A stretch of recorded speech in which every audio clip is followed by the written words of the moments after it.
Mm-hmm. Give me a point. Okay. She's making the money whatever she wants, but to be honest, she's not having peace. Okay.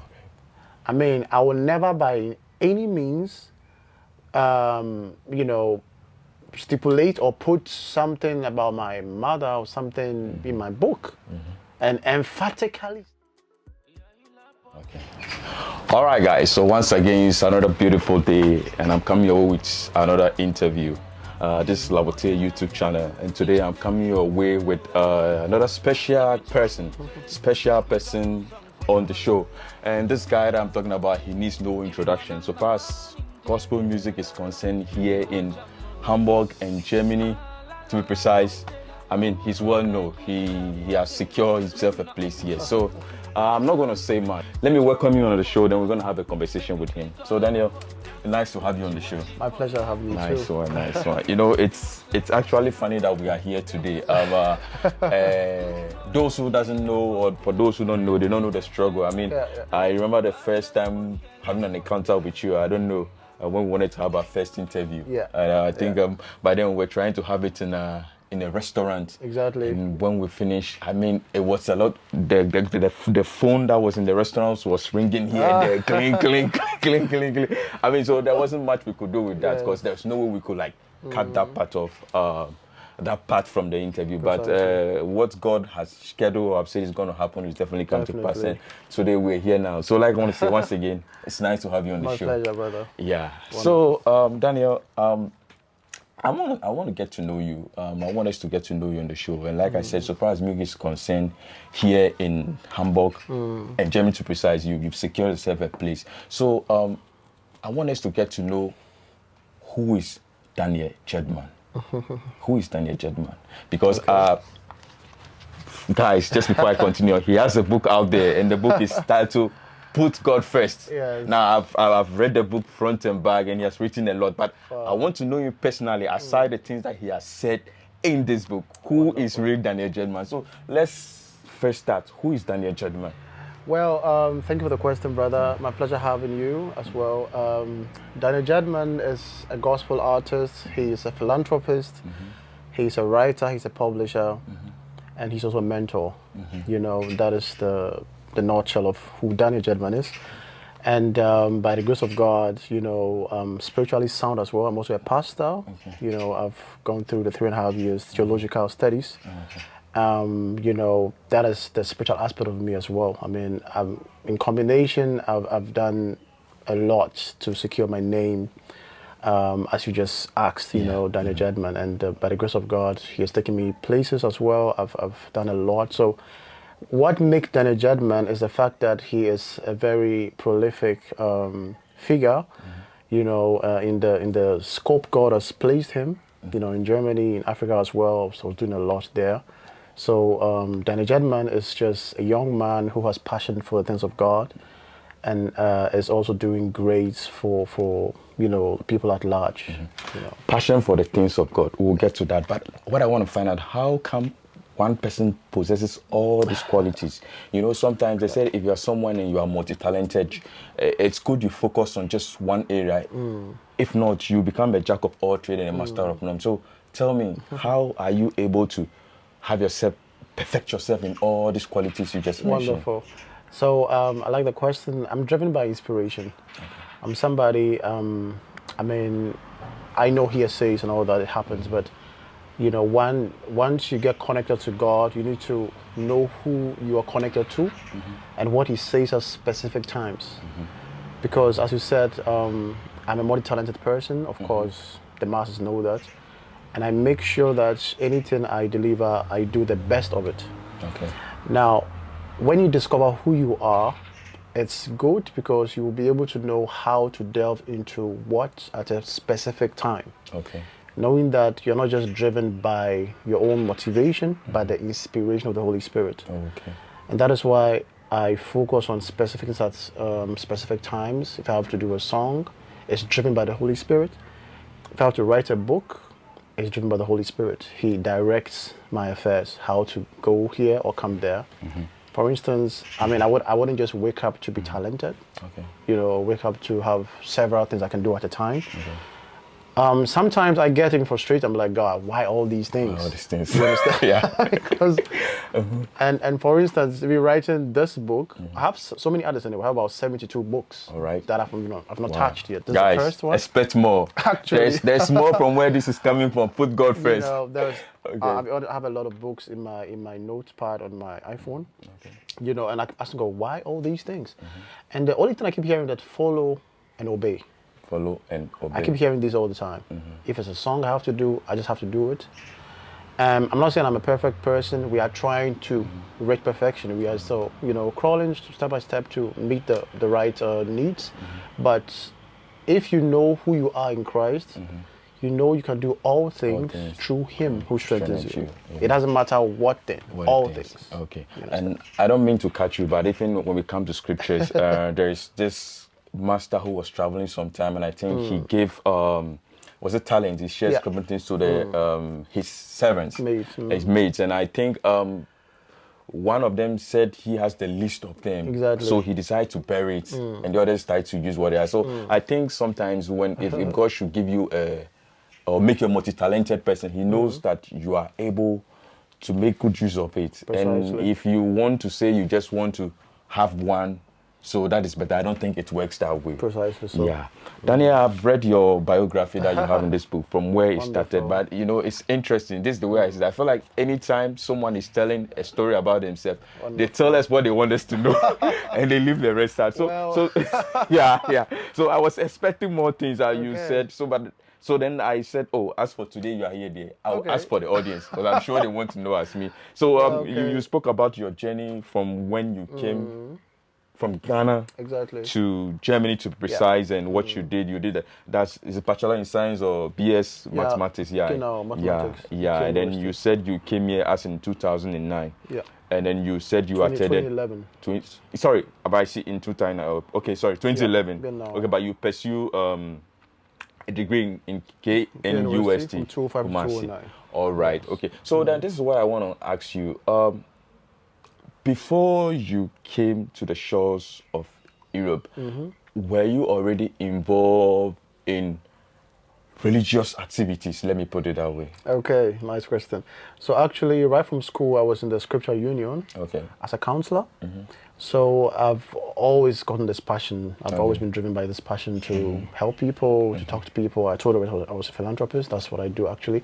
And I mean, being a philanthropist has to do with Christianity anyway, but it's formed part of it. Being a counselor, it all formed part of it. So I had this in me already. And it drove me to so many other things too. Passions and all that.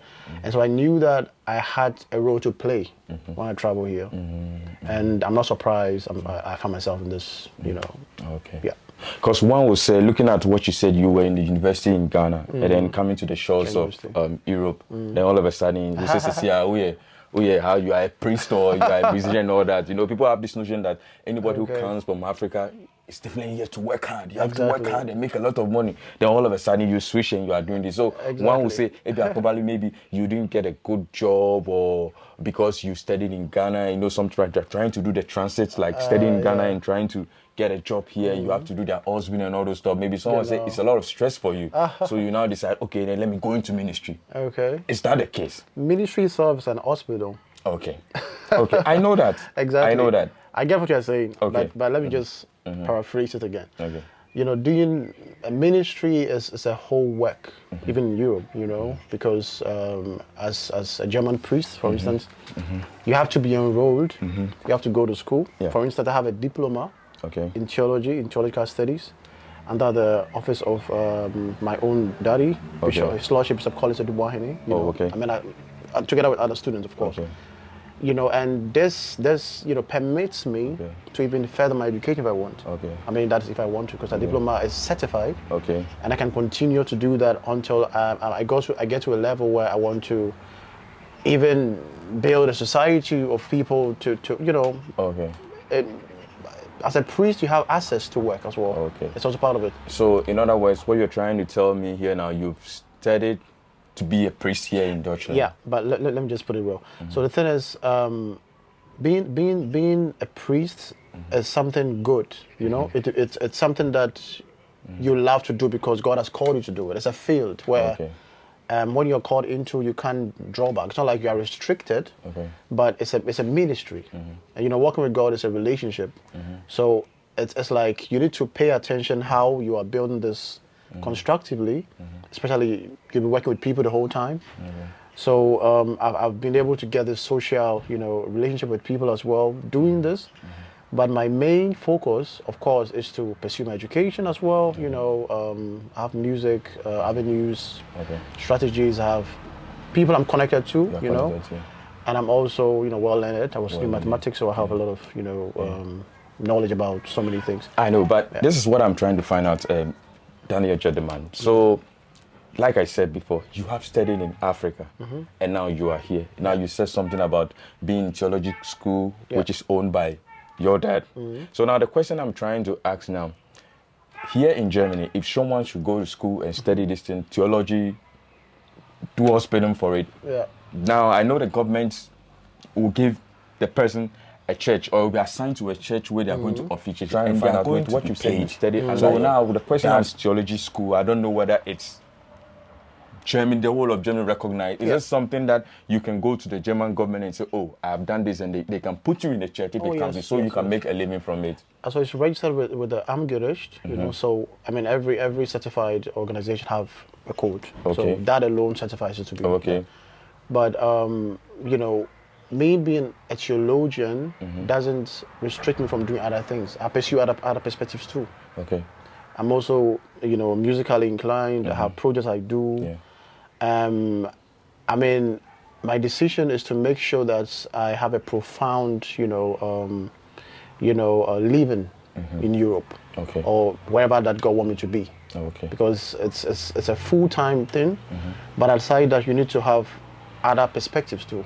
Like I do music things. I go to, I perform at events. I have people I mentor online as well. On my website, I have a place where I do counseling. So there are actually so many things, that includes, this theological studies.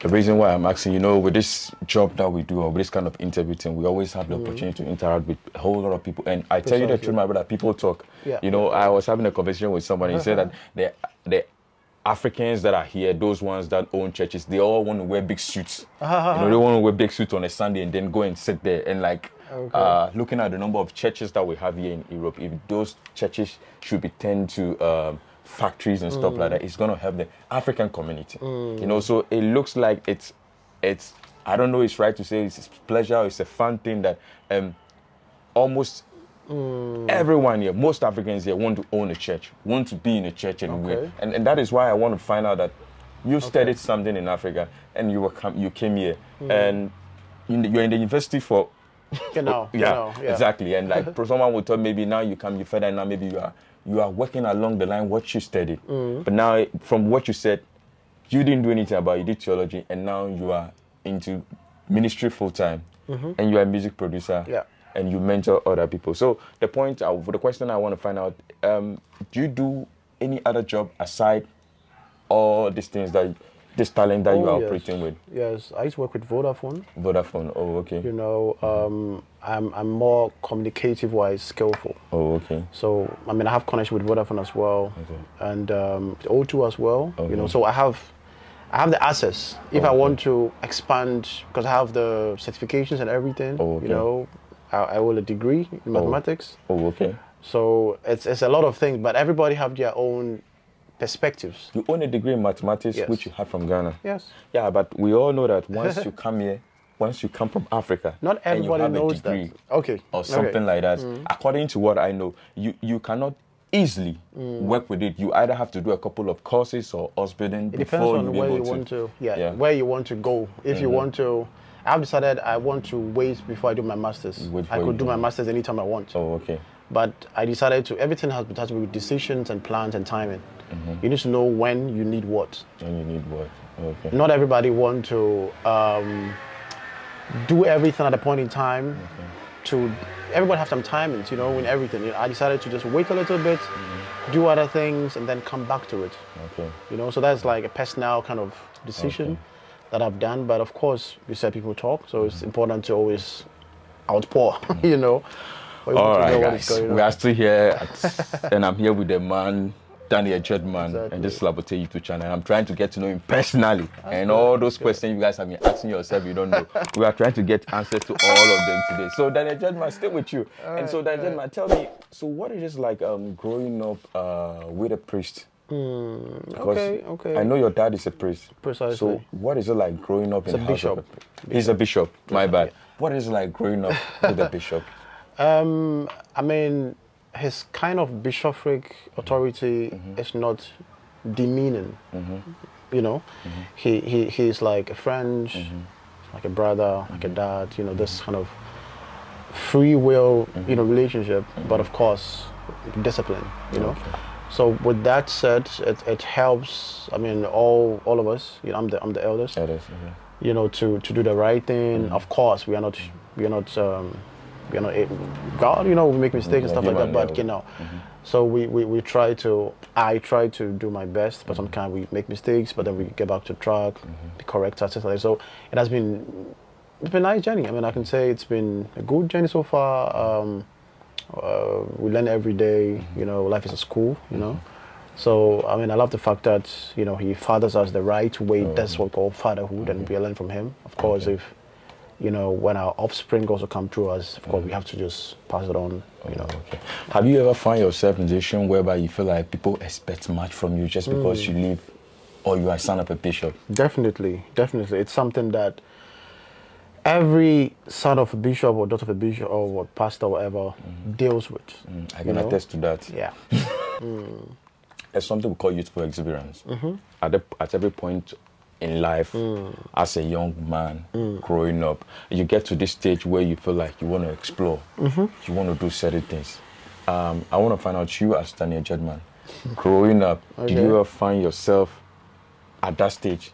And there's, how do you call it? Every man has also got a weakness. Yeah. Hate it or love it. Someone's own might be not necessarily womanizing, drinking, maybe even gossiping. So, when people look at artists and people look at kids of man of God, they expect to see them to a level of perfection, forgetting that they're also human. So it's good for someone to see, even Daniel Jeddman that is sitting here, he's not always been this pious as he looks. Then I hold your thought. Let me rephrase. All I was trying to find out is, so you as Daniel Jeddman that you are sitting here, growing up as a young boy all your whole life, was there a time you say, I used to love women, I used to like drinking, I used to go to club. These are things that everybody who's grown up on this set, most people have had experienced one of those things. Most everybody. I didn't say, okay, almost everybody, like I said. So that's one, everybody, we want to see the human part of you. That's, Daniel once did this. So that's what I'm trying. Did you drink growing up? No, actually, were you a womanizer? Let's put it that way. Okay, with drinking and smoking and things, it's no for me. I never went there. I actually took me from those things. I helped people get out of it, but I never got influenced. So what was it that you did growing up? My weakness, was not women, but of course I've been in a couple of relationships. But I was like a bit unstable. I mean, I wasn't so ready. Because I hate to. One thing about me is I respect womanhood. So, but that being said, I was very particular about those activities. Because I know that the moment I get, what clicked my mind was the moment I get, intimate with somebody, I'm going to get them pregnant. That thing just buzzed my mind, So if I'll go for somebody, I make sure that I am ready to be with the person. That was my intention. Of course, I was a choir director in Ghana. I had so many friends with females, but people had so many speculations about me, but none of them were true. The most things I was doing was, I'll just have one friend, expecting that we can live together, and some of the light falls off because I probably wasn't ready or something, all these things. But as in womanizing is too strong. So in other words, what you're trying to tell us is that you had a couple of relationships, but you were not stable with them because you were afraid you might get somebody pregnant by then. No, we're just asking now. Let's get it because we just need to get it. Like, so you had a couple of relationships, but you were just not stable with them. I wasn't ready. You were not ready. All right. Because so you guys had we've all been there, done that. He was in a couple of relationships, but he was not very ready, so the decision wasn't taken. So like, well, yeah, speaking of that, on that topic, so Daniel Jeddman, I want to find out, are you married? Well, good. I mean, that's a nice synchrony with the previous question, the previous nice set. Of course, I've gotten closer to it before, but it fell off, unfortunately. Okay. That was in 2014, thereabout. That was my most important marriage I wanted to be stable in, but it didn't work out. And though I had some other experiences too, but now that I'm, trying to get proper, because those, when you get through this stage, you don't have to play, because the moment is marriage, not just a relationship. If unfortunately it does not work, you need to really pay attention, to put things right before you get back in it again. So that experience, of course, brought other things too, but I knew that I had to halt for a while. So we're talking about 2014. Yeah. So you were in a relationship 2014. Almost close to marriage. Almost actually. Close to marriage. And why didn't it work? Well, of course, this family things. I wouldn't say. I wouldn't want to make it look like it was just from the other side. You know what I'm saying? But it's something I learned from, because you can't even say yeah, of course. Understand? Yeah. It could also be from the lady to me as well. I mean, I can't say, I just want to be fair here. But I realized, as I said, I learned a lot of experiences, a lot of things, and I knew that, due to, I don't want to be biased, but due to my connection to God, and as you can already see or sense, I have quite an intimate relationship with God in so many aspects of my life, and I'm very careful with who I have to choose. Might have to choose. No, I wouldn't say, because it could be anybody. So I was very careful with that. But then it got me a little bit sensitive with women, because I was too careful. So I had to be too selective, whatever. As I said, there were other things that came between, but it all couldn't really stand. So it's just now that, I'm just preparing my mind, myself, my spirit to delve deeper again. So let's see what comes, what comes. All right, okay. That's good. So for you ladies that are out there right now, you just said it from the man. He's still single, and he's still. So that means you are still single. You are still single, and you are still searching, or anybody who comes and who is ready, the door is open. Let's put it that way. Take your time. No. We just need to hear that, because Daniel, it's good we get that out of the way. No. So is there somebody there? Let's put it there. Is there somebody there at the moment? I'm in a relationship. You are in a relationship right now. That's good. That's good. But what I was trying to say, they say pay attention. What I'm trying to say is that. I think, if I know what I've gone to the point where I'm re-putting or refixing things. It means that even though it wouldn't work before, it's still going to work. Because but Daniel, from 2014 to 2023, that's quite such a huge. That's a good timing to wait. Why? Because you need, as a minister of God, you're not just an ordinary person. That is one thing we always have to remember. You're not just somebody that, of course, if everybody thinks you're somebody, you know who you are. You should put yourself in a way that, because look, you'll be mounting podiums, you'll be speaking to people, you expect people to listen to you. Now, what is about you that people should listen to? What is too different about you? Who are you? So the who are you should be defined in your character, in your implementations, in your reputation. And this is why it's necessary to be very careful when you are selecting your spouse as a minister of God. Okay, all right. So then, gentlemen, do you mind letting us know who is this lucky lady? I'm sure the audience there or your fans out there will be praying for you, and they'll hope that hopefully this time around everything is going to work out. Do you want to tell us the name of this? Is she white? Is she black? Who is she? We want to know.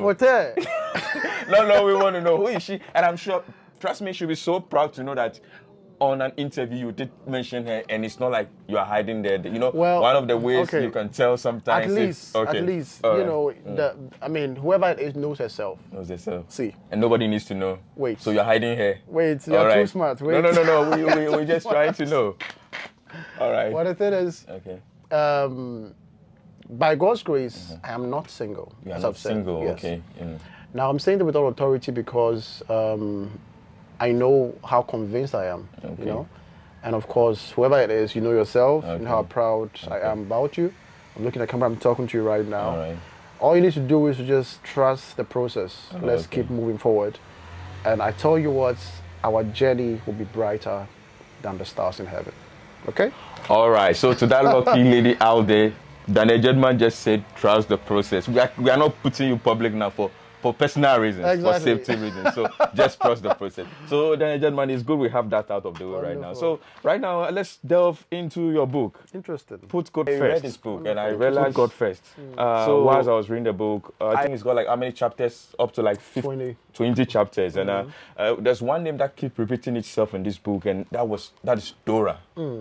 That is Dora. And I read the whole book, how the problems that Dora went through and how God elevated her Interesting. and her kids she adopted and all that. Got married to the man that divorced her sometime. And then one thing that I was asking myself is, I was reading and one thing that came to mind, this looks like a typical Bible story.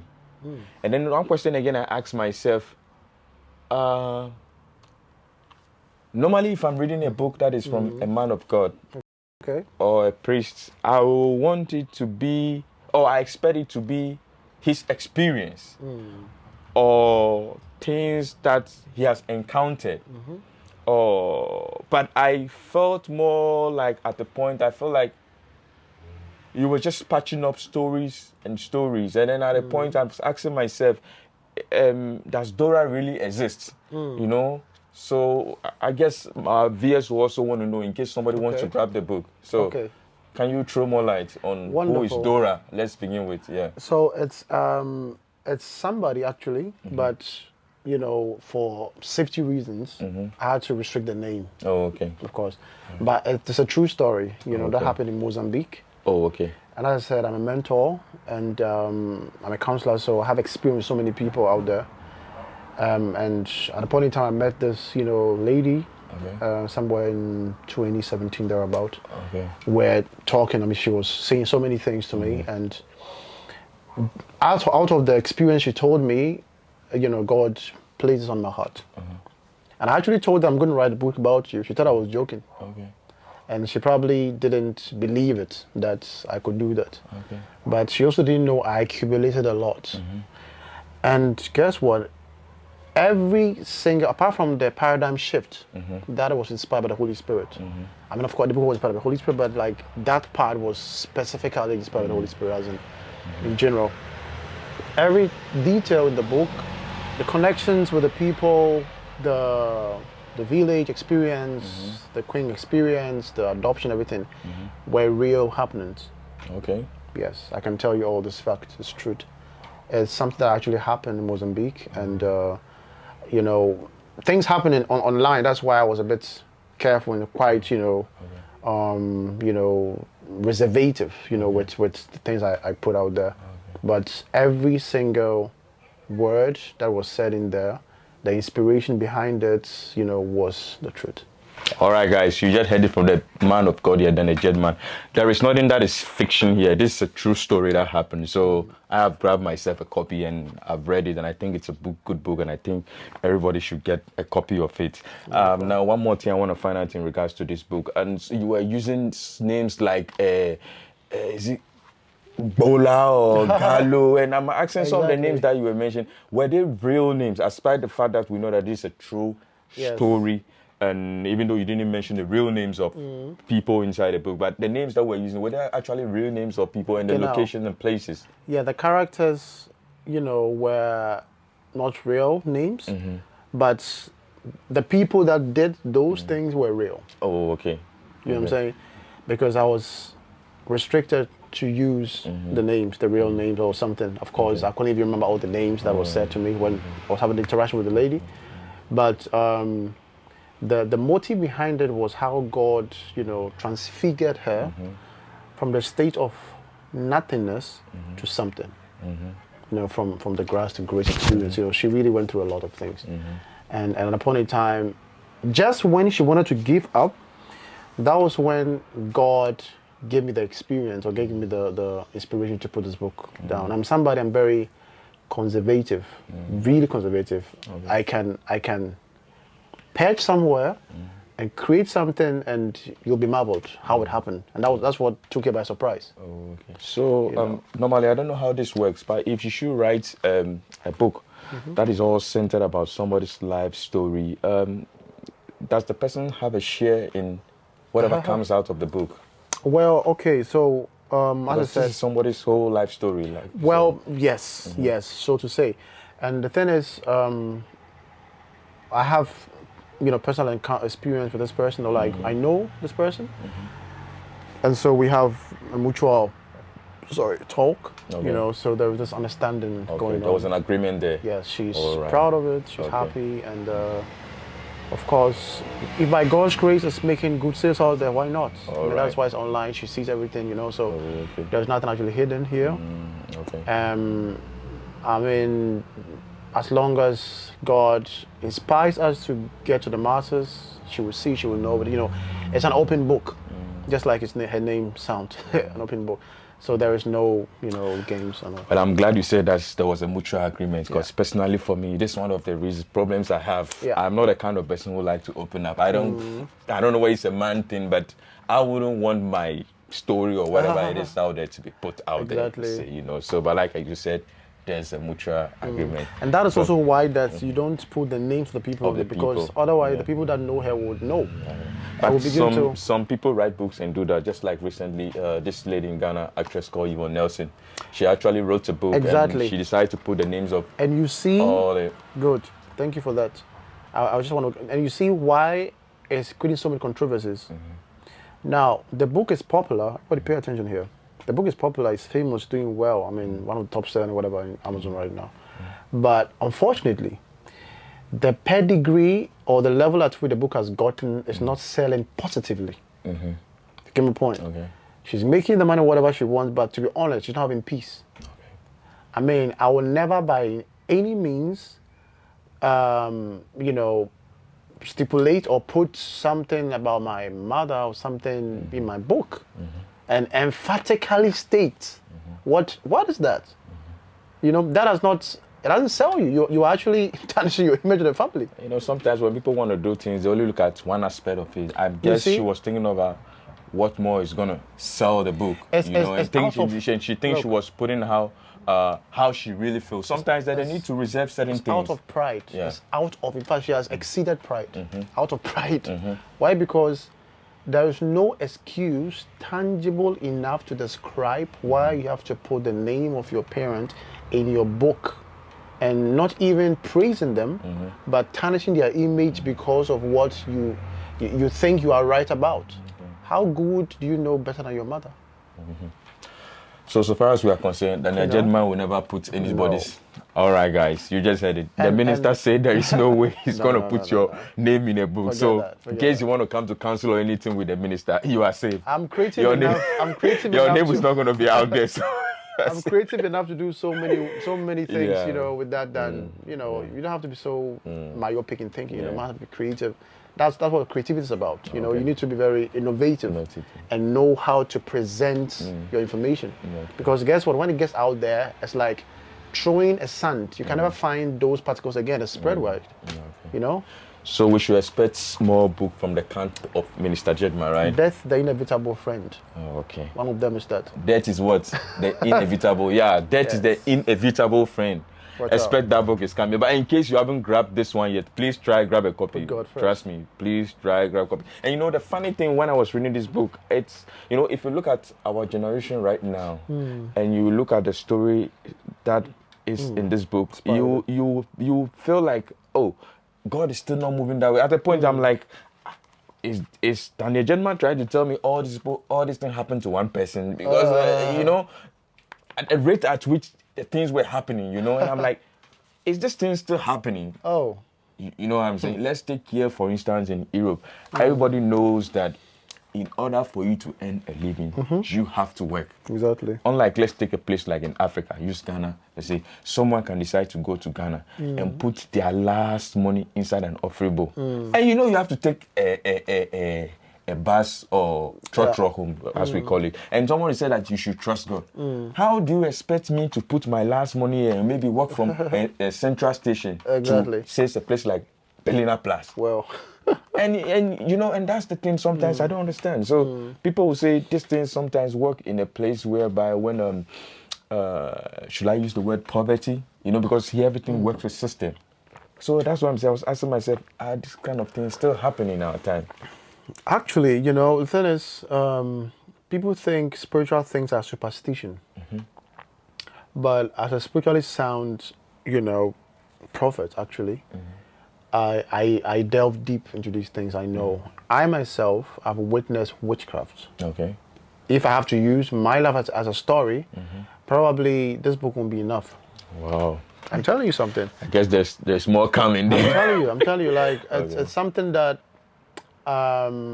people don't know. But, well, not everybody have so much experience in life. But, you know, if you know what kind of experience you've gotten in life, or the what do you call it, encounters you've actually gotten with these kinds of entities, in fact, you'll be as profound as I am right now. Oh, okay. Because, I mean, I've seen witchcraft. I've seen demons attacking me in my room.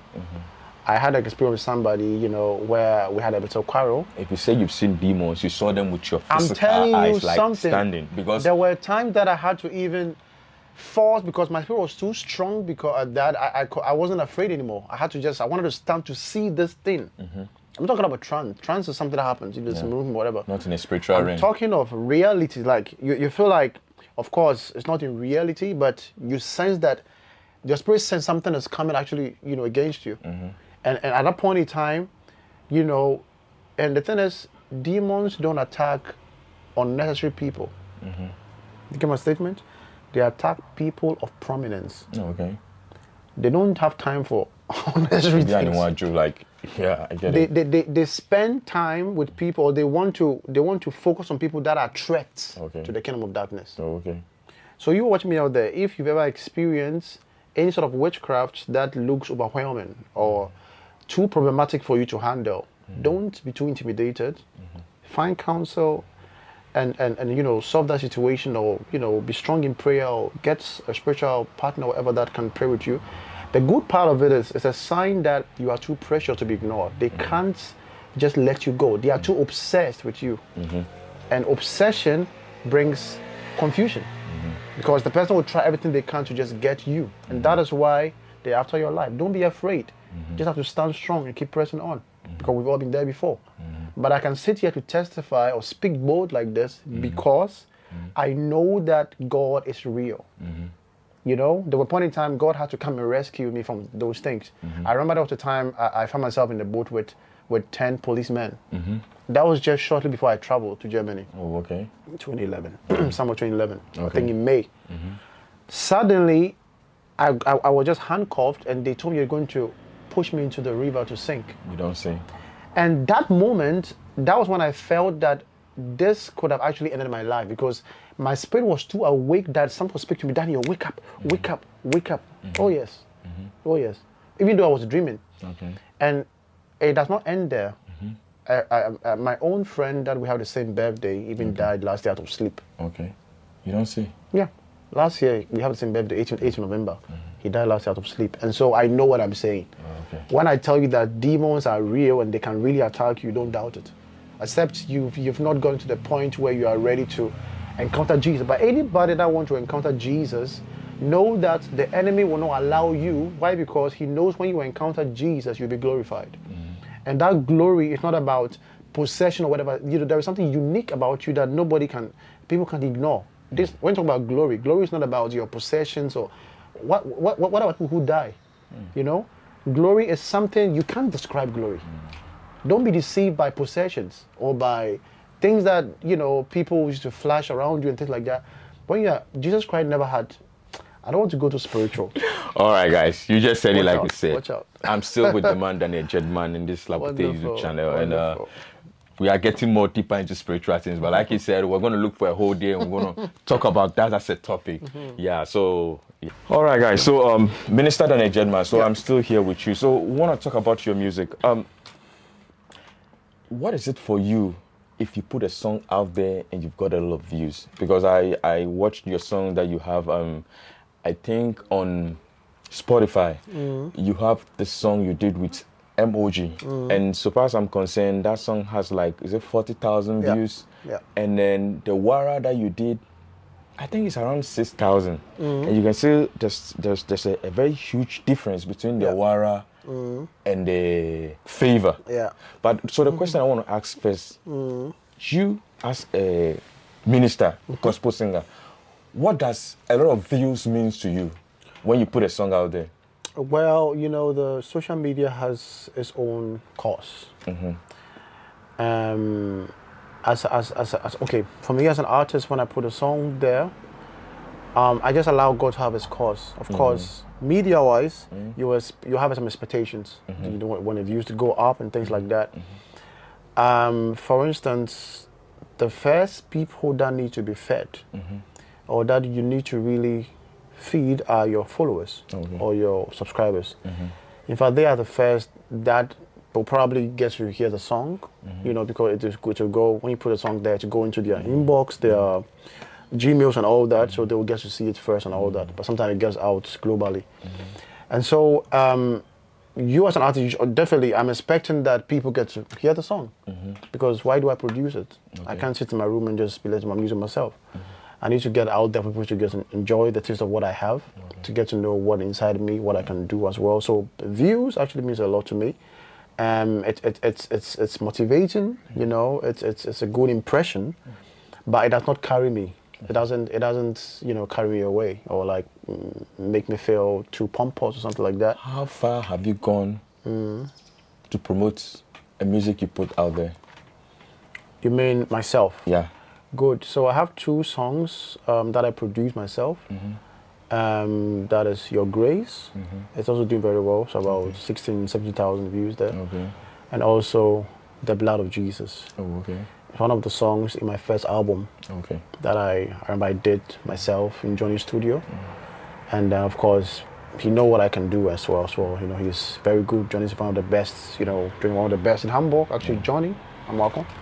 Very soon, Johnny's going to be. It's funny enough you mentioned. I was having a conversation with a guy who also is a producer. Let me put it that way. He owns a studio, and then he was like, "Oh, do you know Johnny? Johnny happens to be the best." I'm like, "Okay, if he's a producer and he's telling me Johnny's the best, then Johnny will have to be on this show." So, Johnny, very soon we want to have you here. Let's Hamburg get to know you. Yeah, Johnny is something else. Like I don't want to say much about. He's just something. He's just an angel. You know, an angel in the city.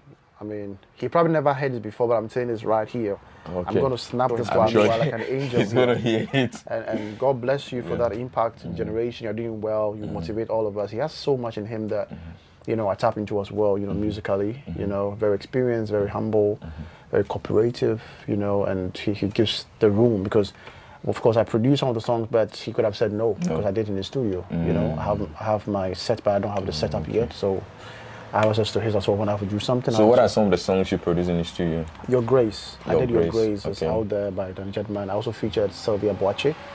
One of the useful inspirations in one of the Pentecost, Central Pentecost. I know everywhere. Speaking of Sylvia, I think that's a very big move that you made because, you know, we see most artists these days and when they are doing music, all they think about is themselves, but they don't think of how to hold the next generation to put them on the ladder. So I can say congrats for doing that move. Thank you. You know, that was just to show them something. I'm happy that they got the message.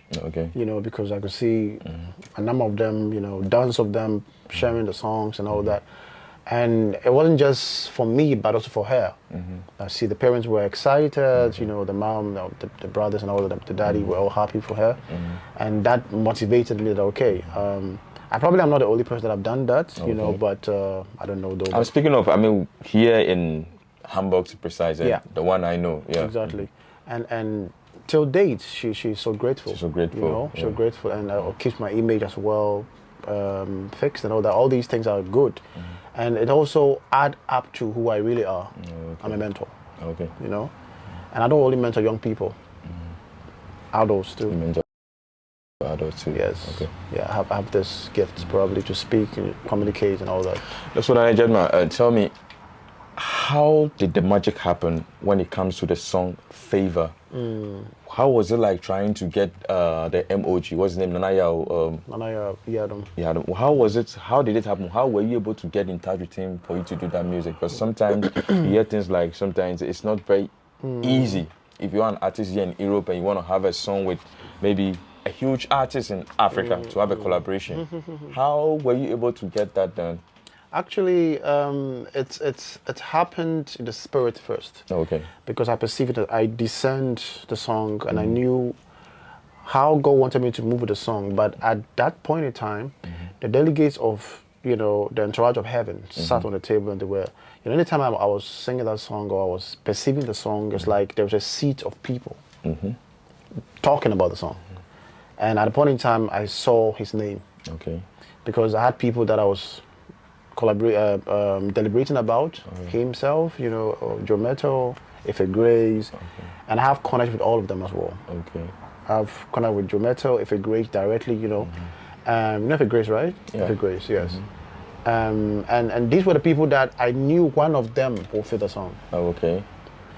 So it wasn't just like when the song came to mind, it was just MOG was the only one in your mind. You had so many people. So you had to choose. I had to pray about it. Pray about for it. God to choose for me. Oh, okay. So in the course of prayer, he was what God brought on the bill.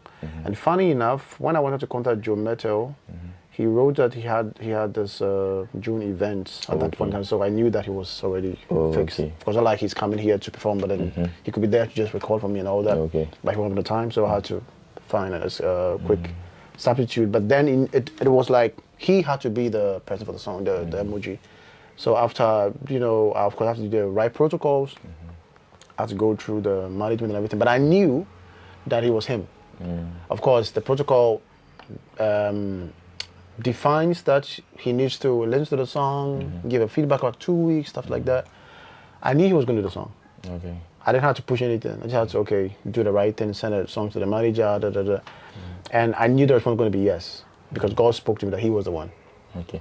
So what is it like for you as a gospel artist, trying to reach out for another gospel artist to do a song, whereby you have to pass through management team and all that? Because like you said, this is all about things operating in the spirit. So if the spirit should drop something to me in mind that if I'm a gospel artist, I should do with another gospel artist somewhere.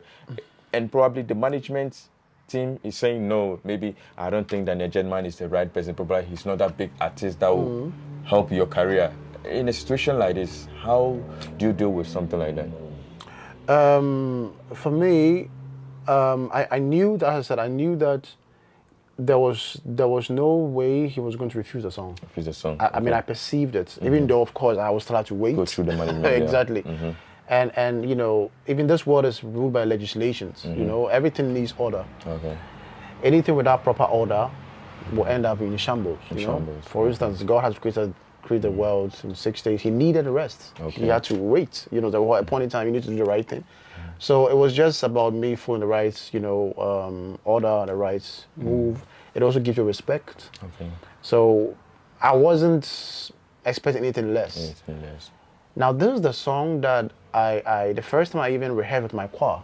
I have a group called Serenity Worship Group. Shout out to Marilyn, Eva, Jennifer, and Princess. God bless you guys. You're doing great. Anyway, that's just by the way. There was a point in time during our rehearsals, I think just before the COVID came out, we got somewhere 2021, thereabout in April somewhere. Rehearsing the song with them got me emotional. Oh, okay. Straight up, I had to cry. Okay. And that was, I think, the second time they saw me cry anyway. The first time was my sister's pregnancy, and I was crying. During the baby bump, I was in tears. The second one, and I was like really tears, very emotional. I'm also quite emotional anyway. Okay. Now, you guys just said it's also an emotional person. Quite, not very much. Don't try to tempt me. Okay. Anyway, so yeah. So right from then, I knew that God had us in control because the presence of the Holy Spirit was eminent. Okay. And the interesting thing is, a few people that encounter the song, nobody encounters favor and gets the same. Okay. It's like a song you can listen to and said, oh, one of those songs. The moment you go and tell with the song, it's like a fever. Yeah. It will catch you. You're right. It's one of the good songs that I've heard so far. Precisely. So yeah. it's just by the grace of God that we can still go and come. And All right, guys. If you haven't heard the song yet, just go out there. I think it's on all the platforms. Yes. YouTube, Spotify. Where are you on AudioMark as well? AudioMark, AudioMark, and it's the Boom title of the Play, song is Deezer, Favor. yeah. Just check it out. It's one of the best songs that the Jeddman has got out there. the easiest way to find me, just type my name, Daniel Jeddman, on Google. On Google. Or Bing, any of All them. right. You'll find everything from me. It's not that hard to find the man of God. Yeah? I'm also on Wikipedia. Anyway. Okay, so then Jeddman, let me ask you. Award. Okay. What does an award mean to you as a gospel artist? Well, to me, it's an accolade given to somebody from another agency based on what they think they credit or what they have accomplished in a period of time.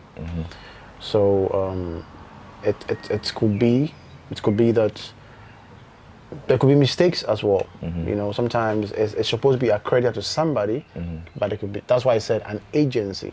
I had to be specific with my words, because So basically, it's what it is. Like whatever an agency feels like it's befitting. Okay, we think it's this person based on the votes, or based on the criteria or the consensus. You know, whatever. Then So you think the gospel artists should receive awards? it's fair enough, humanly fair enough. Okay. But God, humans award, but God rewards. God rewards. You know, Guys, you just said it. Humans what? they award. Awards, but God is the one that rewards. Yeah. Recently there was an award. Yeah. What's the title again? Annual Adia Awards. Adia Award. Dutch Excellence Award or something like Excellence Award. The one that Kwabna came to the show. Precisely. And you were part. I was of it actually, yes, exactly. Who received award there, right? You received an award. No, I was supposed to perform. You were supposed to perform. Yeah, but you the didn't- time factor and Oh, all okay. that. So you didn't perform and you didn't receive any award there. It wasn't for, okay, actually the schemes wasn't, God wasn't part of the schemes. So okay. let me say my part was not there. Your part was And not there. I heard directly from the main organizer. Gospel wasn't part. No, they said it's the first edition. Okay. So the second edition is what might probably include other, Okay.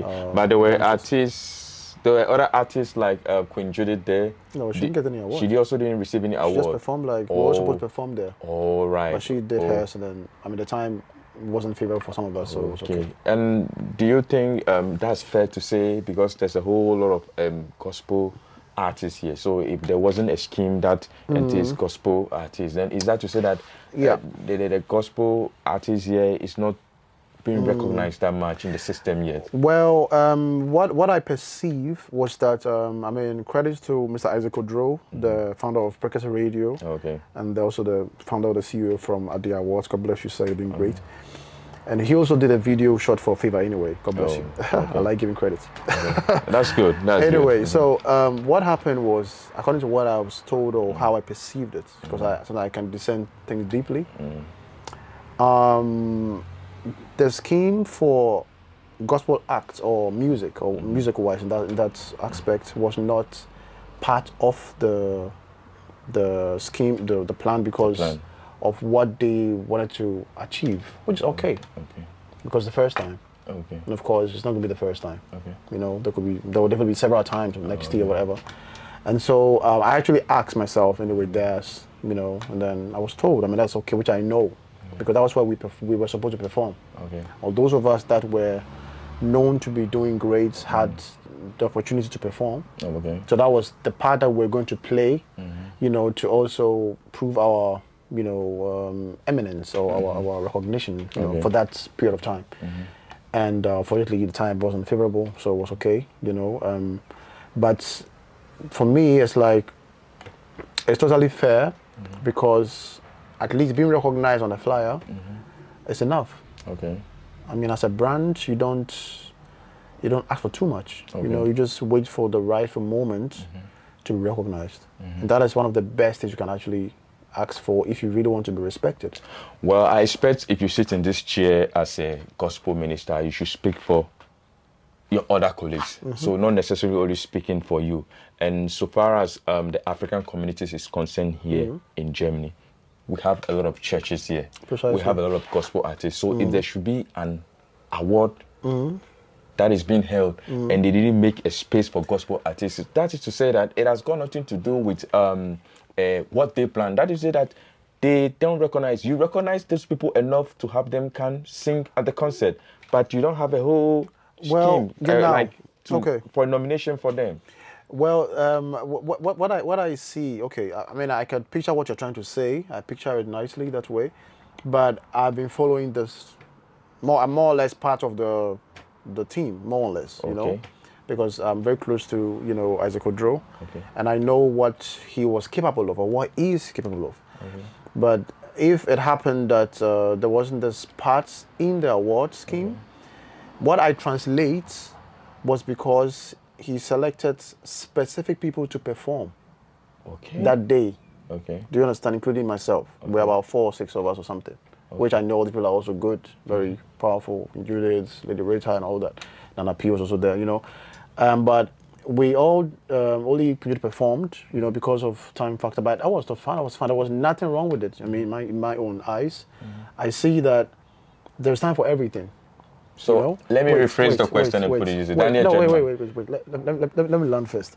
Okay. What I understand is that every organization or agency that plans something have their own reasons. Okay. As we are here trying to find the reason why, they might have something completely different from what we are saying. Okay. And from what I deduce, as I've explained, they gave the platform, which was actually perfect. Because performing alone is a whole award. You know, it's a whole recognition. And that was the part that I was totally satisfied with, not just because I think I wasn't deserving to get an award or whatever, but awards, as I said, is just mandate awards. You know, but the award that comes from God is more. I mean, getting an award is beautiful, it's nice, but there is nothing too bad if the recognition does not come. Why? Because you think they did not recognize us or something. What I saw, they made it more community-wise. You know, that's for the first time. So they want to make it more, what I perceive with more with the communities and religious leaders and, you know, community workers, influencers, stuff like that. You know what I'm saying? So it was actually okay. Of course, there are lapses. Then coming. This one is more centered with the community. So how I see it is like they wanted to start and see how it works. Let me say they are at 1, 2, 3. They're yet to get to 10. So all right, guys. Well, I hope whatever happens for the next one to come, they don't neglect the gospel artists. So Daniel Jeddman, like I said, there's so much to cover, there's so much to talk about, and there's no way we're going to use one day. Probably we're going to have to find another day and come back and listen to all this. So this one thing I want to find out just before we leave. What message do you have to anyone out there who listens to your music or who is watching you right now? Okay, so what I want to tell everybody out there is that as simple and as I can say, put God first. In whatever thing you are doing, let your decision be centered on God alone, because He is the author and the finisher of our faith. I'm not trying to be too biblical, but I just want you to understand something, that under this umbrella of life, if God does not protect you, the enemy will melt your umbrella with his reign of evil. So make sure that your shield is Jesus, and focus more on God. The world is a spiritual place, a spiritual battle that we are fighting to indulge ourselves into. Whether you like it or not, we are here. So you need to get that straight in your mind to be very focused on the things of God, irrespective of what you are, what you do. Without Jesus being the center of it all, I mean, as Okonkwo said, when the center fails, things fall apart. So that's the message I have for everybody. All right, guys. So 2 things have been said here. When the message fails, things fall apart. When the center fails. When the center fails, things fall apart. And the first one was, how did he put it? If something about umbrella, I forgot. Your umbrella will melt. Strong. It was a your very umbrella strong, will melt if God does not protect you. So in anything you do, just always try your best and put God first. Precisely. And then just before we exit and we say bye to those that are watching, just let me know. I know you have your book and your music and out there, but you want to call any specific place where people want to get in touch with you and all those stuff, how they can reach you? Just go to my website, danieljeddman.com. Every information is actually there, and either that or you just type Daniel Jeddman on Google or Bing, Bing, the other Microsoft, search engine. You can find me there. I'm versatile. I'm everywhere. All right. The man of God is not that hard to find. Just type very danieljeddman.com and you'll find him. So with that much said, I think we have to bring this interview to an end. I want to say thanks for sticking around and watching, and we hope you stick around more. We're going to bring you more interviews in the future. All right. So have a nice time. Bye-bye. Beautiful. Bye-bye. God bless everybody.